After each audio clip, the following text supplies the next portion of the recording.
Hi, and welcome to the fuck. What do we The call Book this? Revolution The Book Revolution podcast. pod. Hi, and welcome to the Book Revolution podcast. I am one of your hosts. My name is Tim, I'm the better host. My name is Amanda. and this is. I think we're gonna call this season 2 of the Book Revolution podcast. Yeah, we're gonna use tax season as the seasons. Yeah, I think so. We'll take a break around like what January and Yeah, come back in April. for season two, for the next season each time. I think that's fine, because I'm dead to the world for those few months Yeah, so until Amanda gets tired of doing taxes, for a living. that's what we'll do. Yeah, cool. In the meantime, like and subscribe on YouTube to the Bin Network so that you watch all our stuff and the other shows that we do. Not me, but the network does. This is my only show. Follow us on Spotify. We're the Book Revolution Podcast. We're on Amazon Music, Audible. I think that's all we're on, right? Yeah, that's all we're on. And then make sure you comment and give us topic suggestions, because now that we're back in the swing, we're going to obviously take requests. Yes. Um, and patreon.com/TheBinPodcast for if you want to become a patron and get the Book Revolution stuff on there, plus all the bonus material that you would get from being a patron for the Bin Podcast. And if you want to see what we're reading on the regular, follow us on Storygraph. I'm at TBR Hammer. And I'm at Vic Striker. Yeah, I'm at Vic Striker. You forgot what I you were? forgot what is it? Yeah, no, it's at Vic Striker. Okay. Yeah, and if you're not on Storygraph, be on Storygraph. Like, Yeah, it's so much cooler than like Goodreads. It's not owned by Amazon. It's actually a woman-owned company, so like, let's go, guys. yeah, right. We didn't know that until we saw it. What, like a month or so ago? Yeah, I think when the Amazon boycott thing started Yeah, happening, I realized that. And I was like, oh, that's awesome. I like them anyways. They're better anyways. So support better businesses, guys. yeah, and also like Storygraph is awesome. Like they're not paying us to say this, but they should. No, and it's also free to use. Yeah, Like you can upgrade and pay it, but like we're also not telling you to go spend money there. right, exactly. Spend money at our Patreon instead.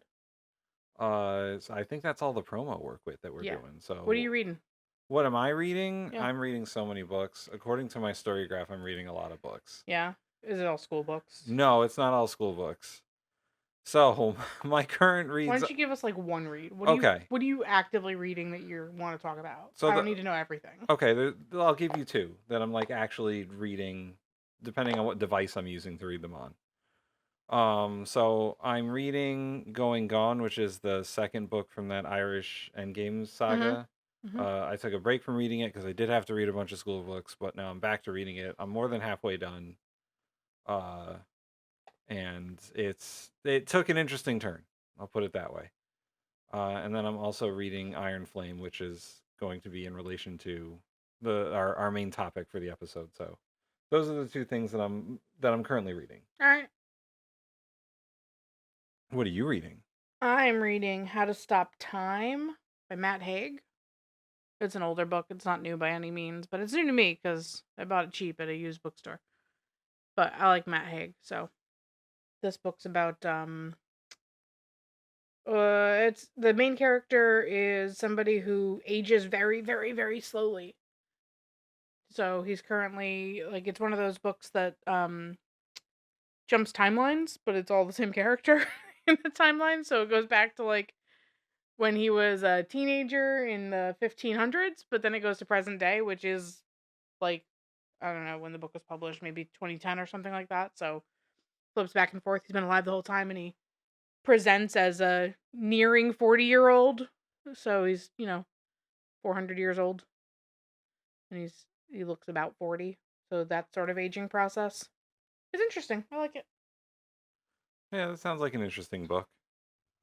Um, so our main topic for this episode is going to Wait, drum roll. what? Do we have a drum roll? Not respecting the business. Tim is reading actively the Empyrean series. Yes, I am. The iconic romantasy of 2024 and 2025. Is that what it's called? The Empyrean series? Yeah. What does Empyrean mean? What is that? The Empyrean is the dragons, like they're the Empyrean. Oh, okay. You should have seen that by now. Like when they I talk about the Empyrean is I probably the head have, but dragons. sometimes like those words that like are made up words in the fantasy Yeah. world, I Yeah. just skip over sometimes. No, it's like the head dragon leader I see. things. I They're see. the Empyrean. So Um, Tim read Fourth Wing, guys. yes, I read all of Fourth Wing. And then he started reading the second book. Yes. He's officially pot committed. So Amanda read these books last year? Yeah. I think it was when Iron Flame came out. It was because I'm not on TikTok, so I didn't know Fourth Wing was a thing. And then Iron Flame came out, and we were at a bookstore, and I saw Fourth Wing, and I was like, this looks interesting, and I picked it up and read it real quick, and then immediately wanted the rest of the series, not realizing that only 2 books were out yet. I literally went to the store and I said, I want all of the other books in this series, and they pointed to a table with one other book on it, and I said, God damn it. So I reread them all in January to prep for Onyx Storm coming out. Right. But yes. So yes, I read Fourth Wing over the Tax season. season. Yeah. It took me about 3 weeks to read. That's what Storygraph told me. And what do we think? So I was hesitant to like the book because I thought it was all just going to be like dragons and fucking. But it actually is a pretty decent fantasy story. Like I thought that the book had a good magic system. Oh, by the way, right now, hear more horn noises. Not respecting the business. Heavy spoilers if you haven't read Fourth Wing. So Yeah, we can talk about it. So yes, if you don't want the spoilers, I'll insert a point on the track that you can go to. That's the end where we just talk reviews. So anyway, or go and read Fourth Wing and then come back. It's a podcast. Do that. You can do whatever you want. Go read it and then come back. What are you waiting for? Yeah. So if I got Tim to read it and actively like it enough to read book 2, guys, then you should all go read it and then come back. Yeah, so summary, I like the book. I read the second one. That's the spoiler-free version. So yeah, I thought the way that the dragons interacted with the humans and how the humans get their powers through like bonding with the dragons is an interesting take on magic. Mm-hmm. Like the dragons are like distributing the magic Mhm. almost. Well, literally they are. Yeah. And in most cases, I guess in most cases, like the dragons bond with the humans is so great that like if one dies, the other either suffers or dies. No. If if the dragon dies, the rider always dies. Okay, If the rider dies, the dragon does not, unless they're on like their third I see. bonded rider, because then they get more intense, I think, each time that they get bonded. So like Taryn, for instance, if Violet dies, Taryn's gonna die. I see. So yeah, the main character Violet is a nerd in the beginning, huge nerd. She's a huge nerd the whole time through. Don't lie. Well, I Don't mean, she lie. becomes like a jacked up nerd. Yeah, but she's still a nerd. The knowledge is still there. She does not deplete the knowledge. And she's pressed into joining the writers quadrant because her mom is like a general in the army. And I don't remember the names of the 2 warring factions, but I'm sure Amanda does. What warring factions? What do Like you mean? the good guys and the bad guys. In the war, In the or war. in the Riders Quadrant? In the war. Like what's the? Because I can't pronounce the names of the countries that are at war. What are they? Well, they call themselves the continent. I don't remember what the other country is. No. There's a map in your book. I don't know. There's a war between people who ride dragons and people who ride griffins. Right. And the people who ride dragons would like to kill the people who ride the griffins. And vice versa. And vice versa. And there's a whole war going on in the background of Violet going into essentially war school, right? Basically. And she's supposed to train and learn how to fight. and then eventually at the what is it, like the midpoint of War School where she gets a dragon? It's like the midpoint of year 1, Yeah, yeah, but there's 3 years to war school. right. They explain all this in the book. But yeah, at the midpoint she gets uh not one but two dragons, which is completely unheard of. And one of the dragons is like the biggest, baddest motherfucker around. We don't need And to give away the whole plot, but like talk more about how you feel about the book. oh, Like so we're just giving a summary of the book. They could read the that's true. book. That's true.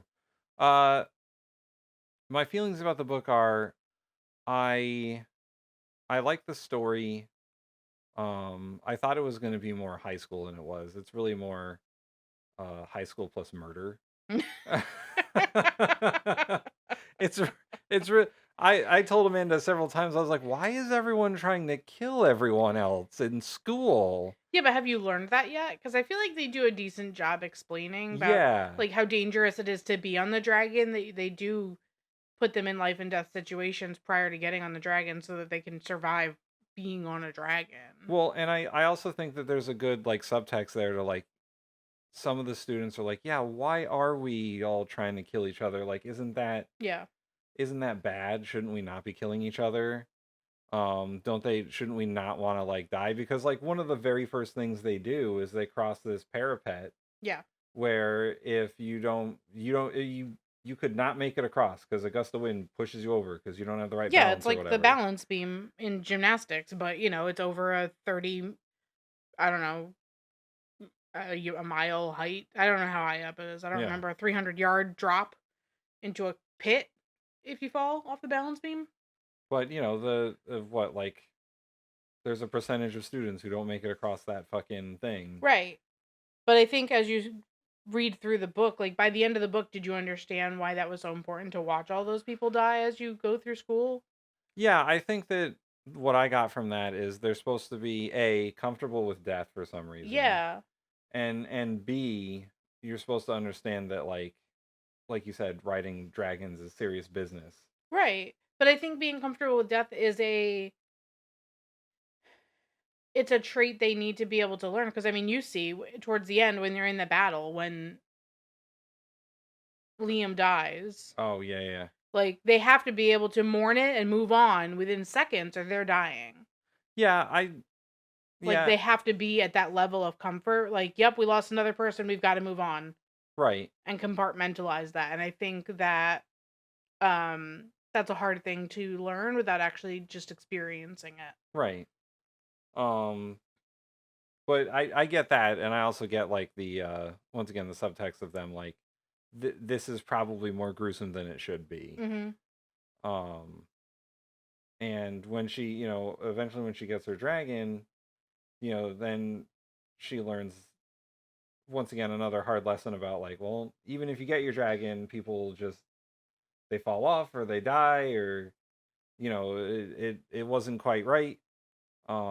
If you don't if you don't get the signet or you don't manifest your powers, you'll like explode from magic. Yeah, that's what they say. Although no one, I've not seen anyone do it, so I don't know where they're getting that fact from.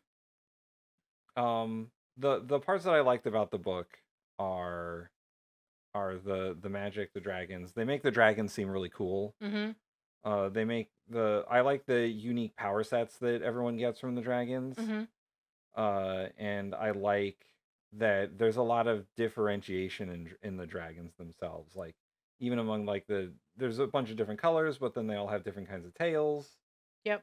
It's very D&D esque.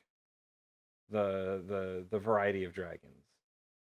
Um, and then we get to like the whole romantasy of it, right?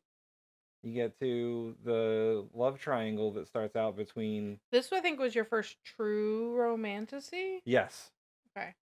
Uh, spoiler alert. We already spoiled the entire thing. Well, this is more jokingly. Oh. But, I was not the biggest fan of like the sex scenes. I could care less. I think. It doesn't bother me. When you read a book, is there a movie playing in your head of what Yes. you're reading? Yes. And so, like, you didn't create a porn scene in your head and that didn't do it for you? I did, but it's whatever. All right. It's I honestly thought that those specific parts were a little bit, cuz like what she like it's after she gets her powers, right? I don't remember when they do it the first time. Yes, I think so. Cuz she lightnings the room that they're in. Oh yeah, Her power is lightning, by the way. which they know because they continued after the spoiler Right. alert. I just thought it was a bit much, but I get it. I don't think it was much. I loved every bit of it. Anyway, the interesting part to me was the actual relationships between Violet and Dane and Violet and Zayden. I finally remembered his name. That's good. And the relationship between Dane and Zayden. Yep. How it evolves throughout the book. See, I think the relation. I mean, obviously, yeah, the love triangle thing that happens and the drama that stems up from that is obviously a plot line that I enjoy because I enjoy the book so much. But I also really enjoyed how much development Rebecca Yarros puts into the female relationships too, like the growth between Imogen and Violet Right. throughout this book and turning from complete enemies into kind of frenemies, almost friends even. Like Yeah. the time and effort Imogen puts in and kind of uncovering the motivations for that throughout the book. I just find that she does a really good job with giving all of the main and side characters depth. Yeah. And she didn't have to. A lot of people don't. But the fact that she did just makes every aspect of the book enjoyable. There's not a single chapter of Fourth Wing that I found to be slow. Yeah, I think I feel the same way. I didn't think there were any chapters that were slow. Now, I read the first half of the book slowly, only because that's just how I read sometimes. No, yeah, that's just your reading. So I don't mean that it reads quick. I mean that is action all the time. There's something important on every page. Yeah, that's There's pretty not true. like a page of throwaway, like, well, I don't know what I just read that for. That was unnecessary. Like, I never felt that way. And sure, there might have been a paragraph here and there, like, okay, that was probably a little bit extra, but it never felt that way. It never. So there's books sometimes where I'm reading them, and I get to a point I'm like, I'm just gonna skim the rest of this chapter because it's so unimportant, and that never happens with these books. Yeah, I don't think even I'm like a third of the way through the second book. I don't think there was one chapter I was like, I don't really care. Mm-hmm. But besides that, the rest of what I've read so far is really good. Yeah. And in the first book, yeah, I thought that it was interesting all the way through. There wasn't a chapter that I thought that this was boring or this was uninteresting or it wasn't important. Mm-hmm. Because like you said, the author made sure that there was at least details. Right. Important. Like I thought it was cool that there was always something important going on in the background as well. Like the war was going on in the background and you were getting bits and pieces of something's not entirely right. They're not giving out all the information. There was a chapter where the main character got uh uh uh classified information that was supposed to be sent to the professor who was teaching the battle room class. Yep. And then Battle brief, and then that professor didn't share it with everyone else. So she's like, what's going on here? So, overall, I really like the book. I like Zayden as a character. I like Violet as a character. Dane is detestable, obviously. which is his role. He's meant to be. Yep.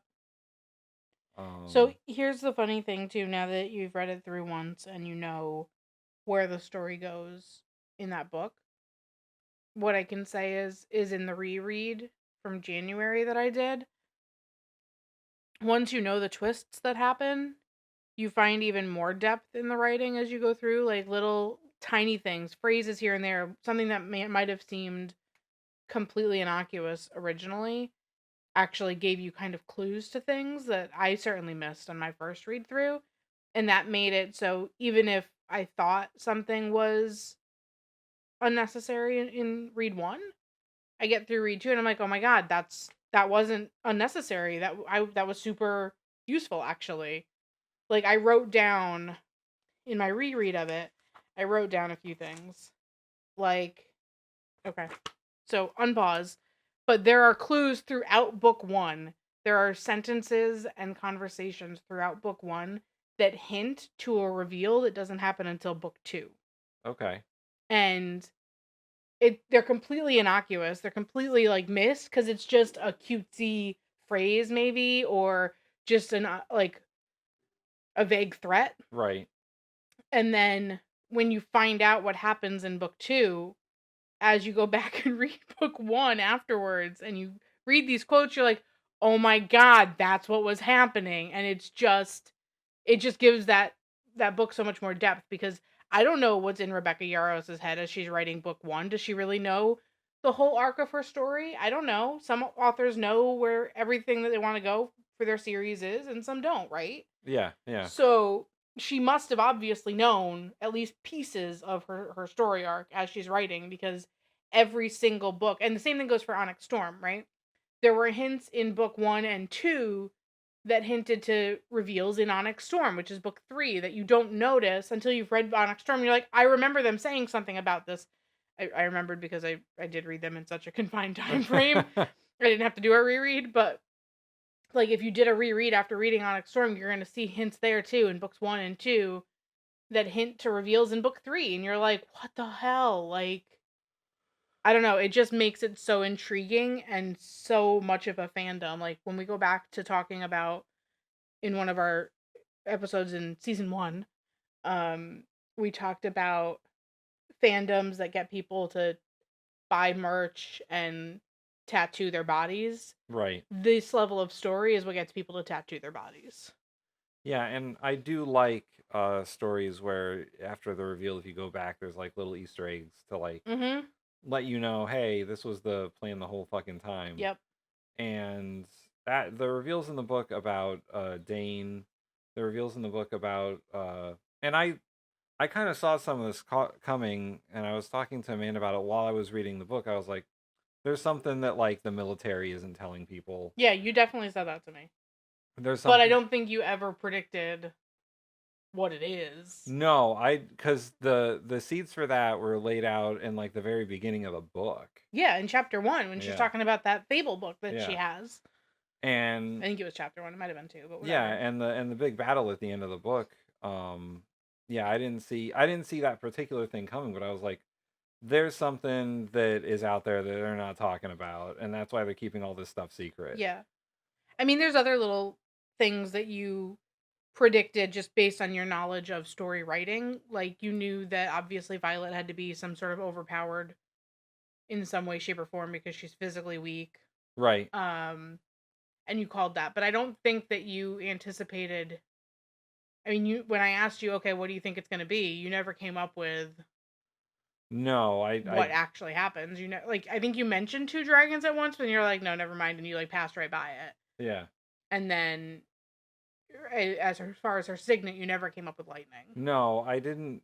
I said that she was going to get something that was overpowered. Right. But it seems like in the world that lightning power is pretty like boss. It is. But I feel like they give it limitations. Yeah. In a way that I like. Like I like that you can in this and that's a part like a nod to the just magic system, right? I like that you can burn out from overuse. That you're not just this all powerful person because you have magic. That you do have a limitation. Because that seems more realistic. Like anything that you're doing, you're gonna have a limitation on your body and what you can take. Right. And it would be bad storytelling if there wasn't a limit on her powers, because she in the book she also gets another power that's like time magic. We've been over this. Yeah. That's not her power.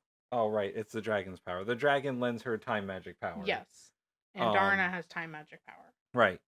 So but it's very limited, Yes. and she can only use it very sparingly. Right, and she gets exhausted from it. And the lightning power, while it's really good, she's not that good at using it by the end of the first book. Like No, and she it can, seems like there's no one there who knows how to use it either. Like, she's the only lightning wielder, and I forget how long they said. right. A very long time. So there's nobody there who can teach her how to harness it. And I think that helps to keep her in check because she has no control over it Right. whatsoever. And I think that, like, going back to other books that we've talked about that have magic systems, like Blood over Brighthaven, the limiting factor there was your ability to create the spells, right? Yeah, your how good you coding, are basically. yeah. And here it's literally, if you use too much magic or you channel too much of the power from the dragon, it will literally kill you. Yeah. And I think that's a good magic system. There's been similar things throughout different storytelling, or different stories, Mm-hmm. where if you use too much of your magical powers, it'll just literally kill your. Mm-hmm. And uh, but I think the author does it in like a unique way, where the whole burnout thing is like your body can only handle so much magic from this dragon, Right. and the dragon can do whatever. They have a lot of magic once they grow up and become adults. They can the dragons wield magic after they become adults? No? They only channel magic through people? Yeah. I don't think any of the dragons have magic. No. They're just big angry lizards. Yeah, that breathe fire. Oh, almost knocked over my microphone there. Yeah, I can't remember any time that one of the dragons had magic. They only have magic. And Darna's the only one with magic. So they're only magic before they're adults? I don't know if that is revealed in book 1 or book 2. I don't know. All I know, I'm only a third of the way through book 2. I know, I'm just saying, did you just spoil something in book 2? No, that's revealed in book 1, because they talk about And Darna being a baby is book 1? yes. Okay. They talk about because she has to sleep for a long time After or something. Liam? Yeah. Yeah. Okay. I also thought that was very interesting too, that the dragons don't reveal too much about like their life cycles or Mm-hmm. or like their lives outside of what the writers experience. Yeah. And the dragons, especially Violet's dragon, is rather grumpy and Well, sassy. he's pretty old. But he's seen some shit. He has very little respect for any human authority. Yeah.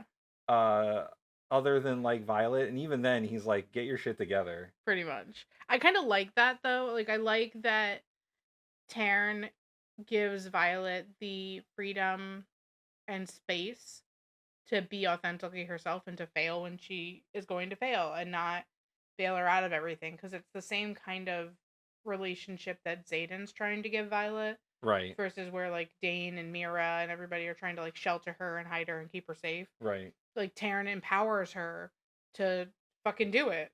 Yeah. Like, fucking do it. Let's go. And I think the relationship they have is pretty interesting because Taryn makes a lot of concessions for Violet because she's not a typical rider. She can't like stay seated on the dragon without help. Right. So he puts on like a fucking saddle. And Well, I mean, he used his magic first. he uses magic first, but then he's like, I can't do this and let you wield magic. So at the yeah, I same- guess they do have magic, but Yeah. it's very minor.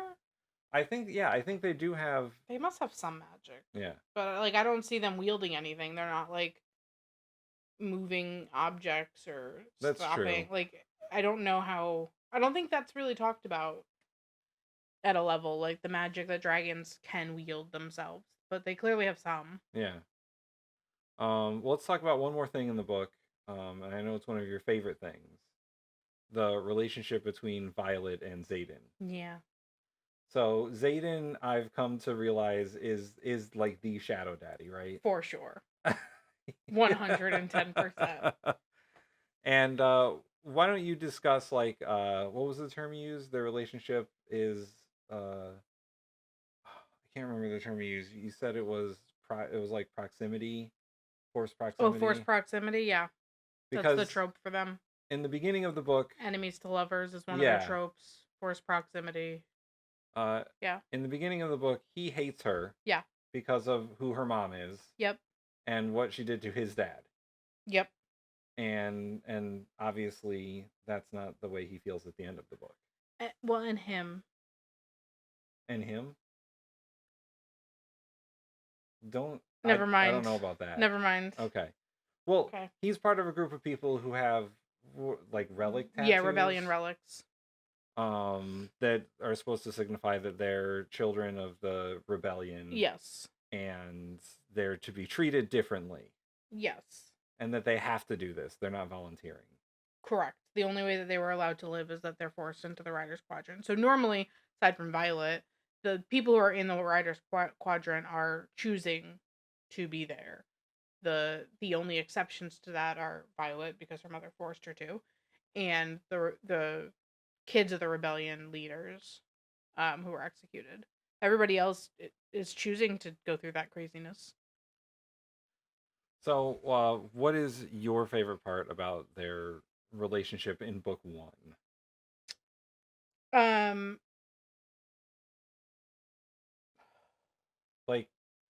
Like, I love how I love the slow burn that kind of happens. okay. Which isn't too slow because they get it on in book 1, but they do have a slow burn. I like the what seems like torment that goes through Zayden's mind that's perceived, because one minute he hates her and then he's protecting her, and I like that kind of confusion, especially because you're getting it all from Violet's perspective. I really like how she's fearful of her life around this guy, but then he fights her on the mat and doesn't harm her at all. Right.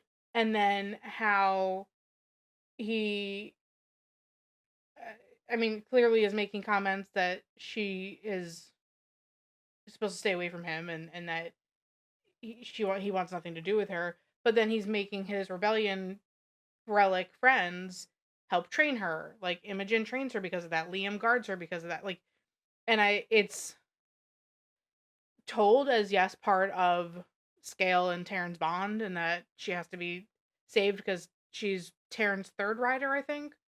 And so if she dies, Taryn dies. If Taryn dies, Scale dies because they're mates. And then if Scale dies, Zayden dies. So it seems very self-serving that he keeps her alive so that he stays alive. But there's more there. If you read between the lines and like the things that happen, it's clearly more than just self-serving. Right. And that's the aspect that I like a lot. I don't like the things that are plain and simple, I guess. I like the complexity that's there. I also hate like I like reading books like this, but I scream at the book as I'm reading it, where Violet's like, he doesn't like me. Like, you're a moron. All these things that he just did are clearly signs that he likes you. And I like those sorts of things. It's kind of very much like how the Twilight books were written, and Twilight books, I mean, let's be honest, are terrible books, but I enjoy them. And that's kind of part of that reason. It's very much, there's no way Edward could love me. But like clearly he's infatuated with you. Like Right. I kind of like that dynamic that exists, and that's what Zayden and Violet have, I think. And as the books go on, it just gets more intense. Yeah, no, I'm like I said, I'm a third of the way through the second book, and it does get more intense. And I like the frustration gets more intense too, because they're teenagers, and I think that they're written like teenage love, which I really respect that that's how they're written. Like, sometimes you just want a good puppy love story, basically, that first love story, because it's so intense typically. And so they are teenagers and they're very immature and they're doing things, and you're like, why would you do that? That makes no sense. But you're like, but I remember being 19 and we were all dumb at 19. So like, it's kind of nice to be able to see that in a story where, no, it's not going to be the healthiest of relationships, but 19-year-olds should not be the model for your relationship anyway. So it does not need to be the healthiest of relationships. Yeah, that's what I like. And then there's the end of the book. The big reveal is that Zayden was keeping a lot of things from Violet. That he was helping the Griffin people. Click clack. He was helping the Griffin people because the Griffin people are also fighting off crazy, evil, undead wizard people. They're not undead. They're not undead. They're not even dead. They're not even dead. They're just people who have stolen magic from the earth, and so it turns them evil. Okay. For They some reason don't- I thought they were undead. No, they're living people. They just they didn't mate with a dragon, and they wanted power. And there's power innately in the world that they live in the continent, and the earth.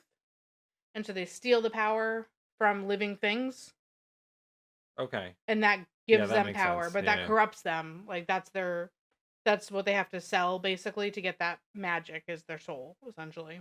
And so they become evil. And so like Zayden and the Relic people are helping the Griffin people fight off the evil wizard guys. And Violet didn't know anything about that. Yeah, and they're called what, Venin? Venin, I think, yeah. Venin, and they create wyverns. Yeah, they create their own kind of dragons, but not quite. Yeah. So yeah, and Violet is like, I can't trust you anymore because you lied to me. Yeah, and I think that interaction is a prime example of what happens when you're a teenager and you don't Right. see the big picture. Like, how could you lie to me? Like, well, I mean, you wouldn't have taken that really well, and you wouldn't have believed me if I did tell you, and then I would have died because you would have told someone else, like Dane. Like, and not that she would have told Dane, but she, Dane has powers. yeah, that, and she trusted Dane implicitly, and she shouldn't have. So yeah, um, it's all good. It's Yeah. all good. So anything else you want to say about Fourth Wing before we move on to book reviews? No, but I can't wait till you're done reading Iron Flame so we can talk about those spoilers. And then Onyx Storm so we can talk about those spoilers. I cannot wait for you to get those reveals. Like, oh, I wish I could talk to you about them. And it's so hard to, like, know when you've hit points. And I'm like, can I tell you this yet? Can I tell you this yet? Nope, can't talk to you about that. Like, I really thought you knew about the other thing. And then now you know Zayden's going to have something else. But Well, whatever. I mean, I don't know what it is. yeah, you have no idea what it is. I All really right. thought that was, like, revealed in book 1, though. Nope. Not even halfway or a quarter of the way through book 2. Okay. So I'll do my review first since it's gonna be Fourth Wing. So make sure that this is your timestamp. So this is now spoiler-free version. Right, spoiler-free version. I gave it 4.75 stars on Wow. Storygraph. That's Yeah. really high for you. You're not a high rater. I'm not a high rater. So the things that I liked about the book the most, and once again, this is gonna be spoiler-free, are I really enjoyed the author's descriptions of battles Okay. and the fighting that takes place. How that's all written. Yeah, it's really brutal. Yeah. And you can really sort of, if you're one of those persons like Amanda and I who like there's a film rolling in your head when you're reading, like it's really vivid. And it doesn't take a lot. She's not like Tolkien when she's describing things, but it's enough to make things seem really brutal. Yeah. I liked the overall pace of the book. I liked the story in general. I really enjoyed the interactions between all the characters. I don't think there's a character that I don't like because they're one-dimensional or they're underthought or they don't really mean anything. Like all the characters, even like the sub-characters, mean something. Yeah.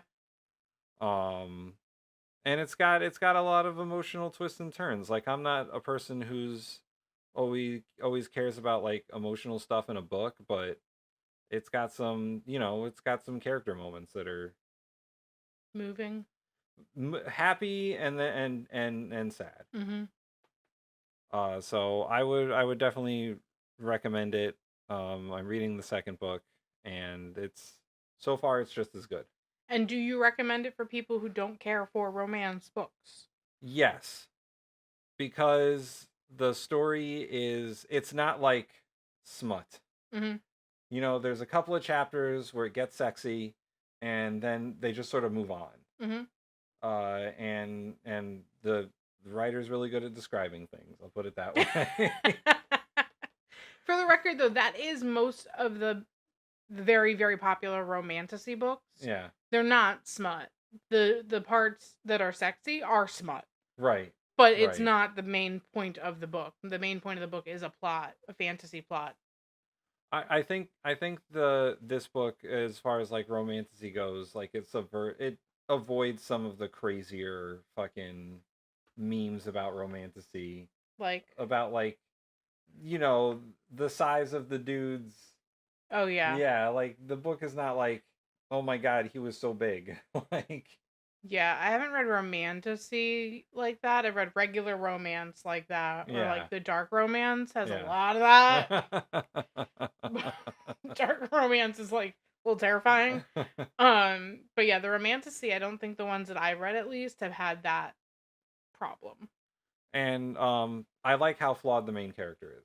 Mm-hmm. Like the main character is super flawed. She is, yeah. And she has to overcome a lot to achieve the goals that she wants to achieve, and she has to do a lot to win approval of people. Well, what I like too, I think, is that she has to work hard to meet her goals. She also doesn't do a lot of them by herself. She Yeah. does lean on her Yeah. team of people to get through things, and I think that that's very realistic. I like that.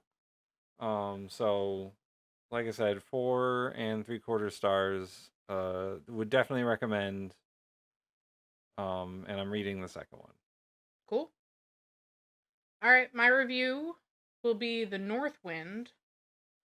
I read this on Kindle during tax season. So it is a romantasy. It's a book about like essentially a god, like a exiled god called the North Wind. And he steals a woman, and she believes she's going to be sacrificed, and she's not being sacrificed. She's forced to marry him, and nonsense ensues. But I think that